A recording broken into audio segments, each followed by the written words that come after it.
এবার মদ্যপ অবস্থায় উবার চালককে মারধর করার ঘটনায় রাজধানীর কল্যাণপুর থেকে কণ্ঠশিল্পী মাইনুল আহসান নোবেলকে আটক করেছে পুলিশ। শনিবার ১৯ জুলাই মধ্যরাতে জিজ্ঞাসাবাদের জন্য তাকে থানায় নিয়ে যায় মিরপুর মডেল থানা পুলিশ।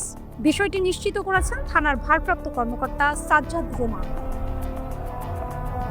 প্রত্যক্ষদর্শী ও থানা সূত্র জানায়, মধ্যরাতে মদ্যপ অবস্থায় উবার চালকের সঙ্গে মারামারি করেন কণ্ঠশিল্পী নোবেল।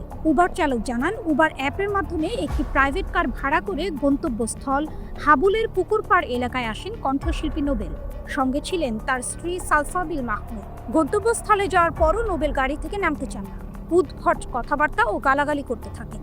এভাবে তারা দুজন তর্কে জড়ালে এক পর্যায়ে নোবেল উত্তেজিত হয়ে ড্রাইভার আকবর হোসেনকে মারধর করেন। এদিকে এই ঘটনায় উৎসুক জনতা জড়ো হন এবং নোবেল জনতার তোপের মুখে পড়েন। পরে ঘটনাস্থলে যায় মিরপুর থানা পুলিশ। আটক করা হয় নোবেল, ভাড়ায় চালিত গাড়ি ও ড্রাইভারকে।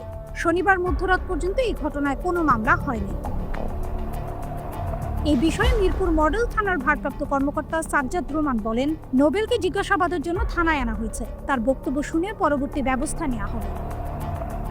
এর আগে গত ২৪ জুন নারী নির্যাতনের মামলায় জামিন পান নোবেল।